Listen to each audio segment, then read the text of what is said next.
thing in your nightmare, that thing that's holding you back, that thing that's dragging you down, that thing is you. You will not outwork me. And the whole gig is just a giant hustle. That's all it is. Life is just a hustle. That's all life is. One giant hustle.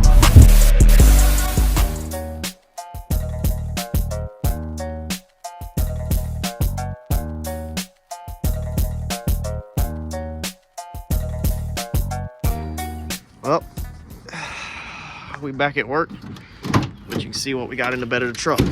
So, some of you might know by now, some of you might not. We are going to Gallot, testing at Gallot on Thursday night with John. So we are making a change, as you can see. Oh man. So we're gonna put radials back on. I think me and John talked, and pretty much everywhere we are gonna be testing for a while, for me, is probably gonna be on a prep track. You know, originally when I threw these slicks on, I was thinking that we'd be testing for no prep, and then I realized that, you know, testing at Fayetteville on Sundays, they spray some glue. Randy's car is about to be back together, so wherever he's testing at will have glue. And Thursday night, taking it to Gallot with John, it will be prepped and have glue. So John said that radials are a little more forgiving, that well, they're not, kind of. So they're easier to blow the tires off, but they if you let out of it and get back in it, they don't have the same rubber band effect that slicks do, that tears stuff up, is what I have been told, basically. So we are gonna throw the radials back on. Also, street drive this thing, and we get pulled, then at least we won't be on a slick. I don't know very many cops that are gonna like you already having open headers and a parachute hanging off the backside, and then also being on slicks. So this will help us not be so illegal on the streets. Let's get these tires broken down and let's chunk these radials on.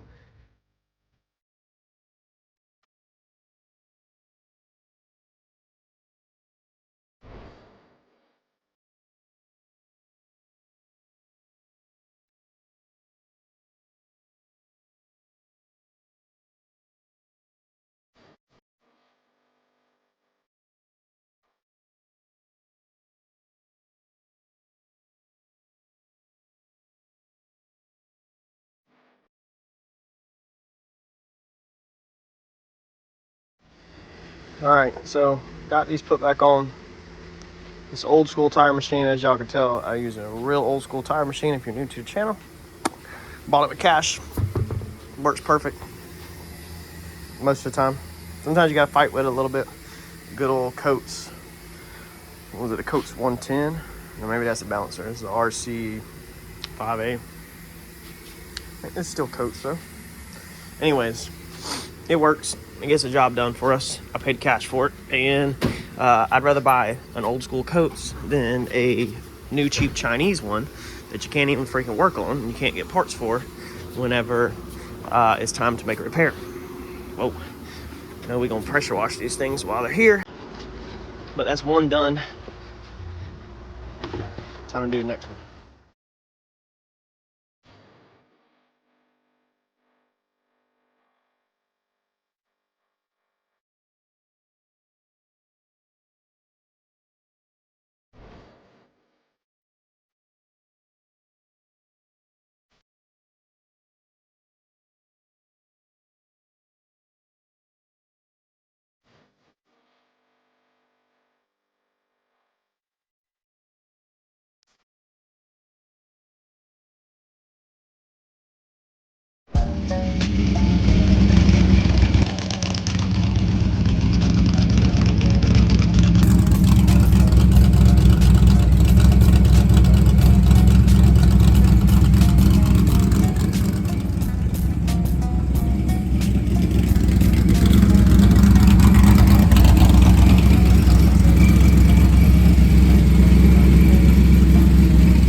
thing in the box. I've already warmed it up earlier.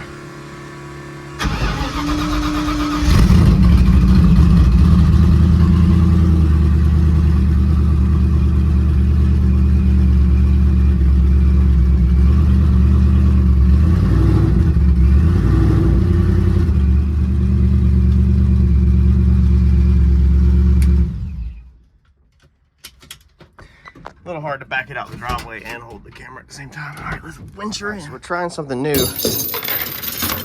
This time, I got tired of these front straps. So we've ordered us some J-hooks off eBay and made us a chain with a hook on the end.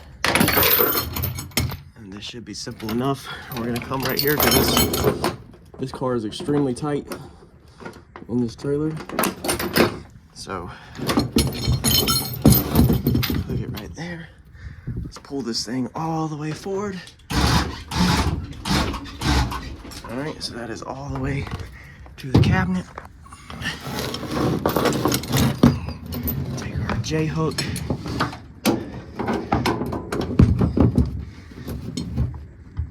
Oh, looks like she needs to be a couple links longer. Man, we're gonna have to, I guess, remake it. Let me see if I can go any closer. That's really close. Thought I had it right. Alright, so I just had to bend it around so it's hooked right there. And then it comes up and it hooks through the lower control arm. It really needs to be one link longer, but that should work because you got to roll it backwards. So you got to come extremely far forward and then you got to come backwards with the rear straps to make this work. And you can see how tight this car is in here. I mean, she's tight. So let me get down here and get this front one hooked. So what I did on that one was I actually hooked the big gold hook to the control arm. Man, it's tight. First, and then hooked the little hook into the actual bottom of the trailer. Now we're gonna do our X straps across the bottom and pull this thing back this way, and now tighten up the front. There'll be no more ratchet strapping on the front of the car. So now you got your X pattern across there, and I completely loosened the winch up 100%. So the winch is slack. So all of the tightness is on the chains right here. So you can see they're tight. They're in the floor and then they're under there. And the other side is the same way.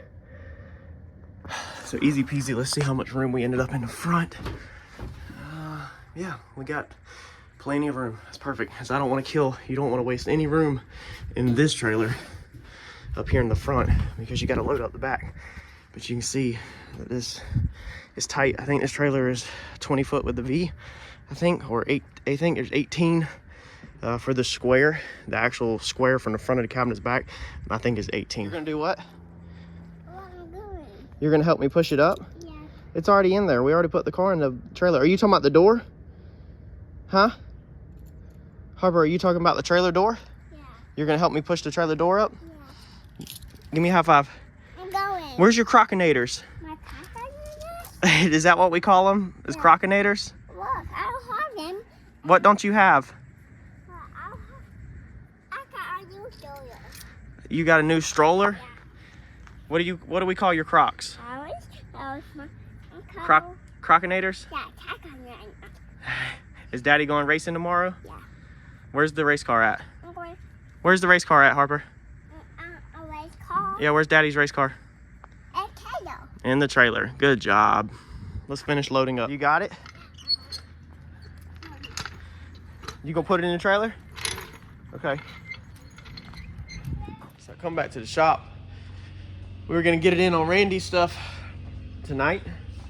I'm gonna weld up the skis real fast. I'll show y'all what I'm up to.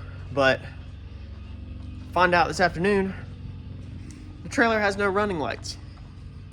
And it's always, for some reason, I don't know why this stuff happens to me, but it's like it always is right before we're gonna go somewhere. I guess that's probably normal, but that's when everything goes wrong. I could be pulling this thing back and forth, just home, whatever, no issues. As soon as we're planning to go out of town the next day, got issues every single time. So I check it out, and I'm getting voltage on the truck. I'm getting voltage on the junction box on the trailer. And I'm only getting like 0.5 volts coming off the tail lights instead of the 12 volts that's coming into the trailer for your running lights that go around the top and everything. Trailer lights have, I don't know, they're LEDs. Let's say there's 10, 15 little LED bulbs down it. Only the bottom 2 on both sides are working. Now, past 2 times I've used the trailer, truck's been giving warning lights that the left rear tail lights out. So I already knew I needed to order tail lights. I haven't done it. I wasn't trying to spend that money. Because it was only the brake light or the turn light that was out. The running light still works, so you can still see the trailer at night. It's just the turn light didn't work, turn signal. So I go check everything out, and I'm like, you know what? Since these lights have been acting funky, let's just cut the wires on the lights real fast and see if the running lights come back. If maybe something's internally shorting back feeding, shorting out, whatever, messing around lights up. Cut the wires, bam, got all the running lights back. So now tomorrow, I get to try to find somewhere in Wilmington locally that has the same exact lights, you know, size at least, or bigger, because when we painted the trailer, we already had the lights installed and we taped them up, meaning if you go smaller, we're gonna see where the light was, you know, because there's no paint behind it. So now we have to either go bigger, or we'd have to do something behind it, like maybe reflective tape and then screw the light over top of it so that it kind of makes it look like you purposely did that or whatever. It's always something, man. So we got these skis. Let me show you what I did on these. And it's like I'm already so freaking tired. It's like I don't need anything else adding to my freaking plate.